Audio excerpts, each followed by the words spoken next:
یہ کہا ہے کہ یونائیٹڈ نیشن سیکورٹی کونسل کا ریزولوشن ہے 1373. اس میں یہ خاص طور سے کہا گیا کہ کوئی اسٹیٹ کرمنلائزیشن کو فائنانس نہ کرے اور کسی بھی طریقے سے ٹیررزم کو سپورٹ نہ کرے، سیف ہیون نہ دے. تو پاکستان برسوں سے اس ریزولوشن 1373 کا وائلیشن کر رہا ہے. دوسرا، اگر آپ یونائیٹڈ نیشن کا آرٹیکل 51 پڑھیں گے، یہ ہم کسی اسٹیٹ کو دوسرے اسٹیٹ کے خلاف سیلف ڈیفنس میں ایکشن لینے کا اختیار دیتا ہے، اور اس میں ایک ورڈ ہے بیلیجرنٹ ریپرائزلز، اس کو ہم استعمال کرنا چاہیے، میں نے کہا. اور تیسرا یہ کہ ہمارے سمویدھان میں آرٹیکل 355 ہے جو یہ کہتا ہے کہ یونین پر ایک ڈیوٹی ہے ایکسٹرنل ایگریشن سے اسٹیٹس کو بچانے کے لیے.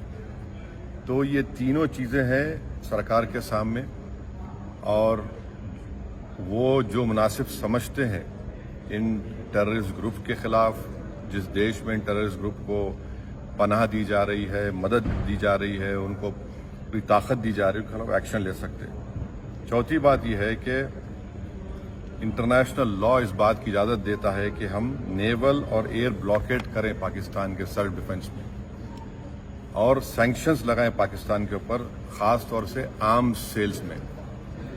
اس کے بعد میں نے یہ کہا کہ وہاں پر میڈوز میں آخر کیوں CRPF نہیں تھی وہاں پر،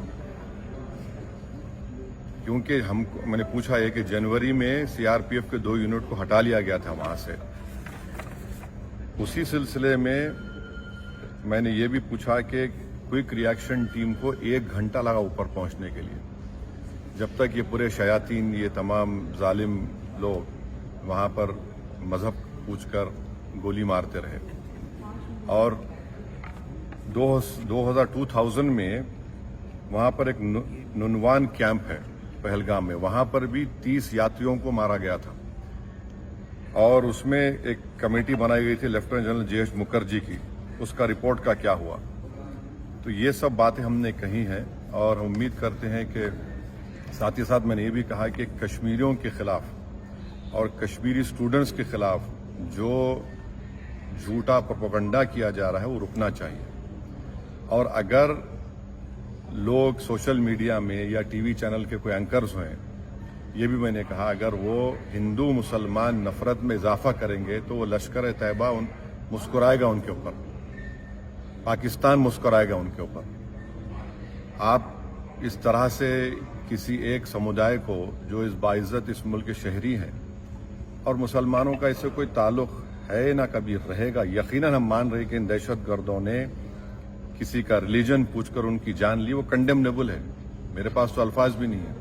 مگر اگر آپ اس کے جواب میں اگر یہ کریں گے تو پھر ہم ان لوگوں کو طاقت بخش دیں گے جو انہوں نے اس طرح کا ٹیررزم کیا. اب یہ سرکار کے اوپر ہے، اور ہم نے انڈس واٹر ٹریٹی کے بارے میں کہا کہ بہت اچھی چیز ہے کہ ہم نہیں بول دیے، مگر آپ بتائیے ہم پانی کہاں رکھیں گے؟ پانی تو کہیں رکھنا پڑے گا نا آپ کو. تو اور اس میں آپ دیکھیے کہ انڈس واٹر ٹریٹی میں جو چناب کا علاقہ ہے وہ پورا پہاڑی علاقے سے پانی جاتا ہے، جہلم کا جو ہے وہ زمینی علاقے سے جاتا ہے، اور ورلڈ بینک اس کا انٹرلوکیٹر ہے. تو اس پر ہم نے کہا کہ اس پر دیکھنے کی ضرورت ہے، اور سرکار جو بھی ایکشن لے گی ہمارے دیش کے تمام لوگوں کو ان کی جان اور مال کو بچانے کے لیے، خاص طور سے اس بزدلانہ وحشیانہ دہشت گرد حملے کے بعد، ہم اس کی تائید کریں گے. یہ کوئی سیاسی مسئلہ نہیں ہے، یہ ہمارا نیشنل مفاد ہے، نیشنل انٹرسٹ میں ہے، اور ہم ان کے ساتھ کھڑے رہیں گے. سر، آپ نے انڈس واٹر ٹریٹی پہ بولا، تو کیا آپ بول رہے ہیں کہ یہ ایکشن نہیں لینا چاہیے کیا؟ نہیں، میں یہ دیکھیے، آپ نے تو دیکھیے ورلڈ بینک انڈیا اور پاکستان میں بیٹھ کر یہ ٹریٹی کروایا، وہ اس کا انٹرلوکیٹر ہے. بھائی پانی کو کہاں رکھیں گے آپ؟ اچھا ہے آپ نے اچھا سٹیپ لیا، مانتے ہیں، پانی کہاں رکھیں گے آپ؟ آپ بھائی ڈیم بنائیے نا. اسٹینڈنگ کمیٹی تھی، اس نے اس کو کہا تھا کہ ان کو انڈس نہیں، اب وہ سمجھ جائیے. میں نے یہ کہا کہ اچھا آپ نے لیا ہے جو steps cabinet committee on security میں لیا آپ نے، ٹھیک ہے، مگر ورلڈ بینک انٹرلوکیٹر ہے اس کا، تو وہ بھی دیکھیں، انٹرنیشنل لا سے دیکھنے کی ضرورت ہے. پاکستان نے شملہ ایکارڈ بھی کینسل کر دیا. اب وہ تو سرکار سے پوچھیے، ہم نے کہا یہ بات کہی. تھینک یو، شکریہ.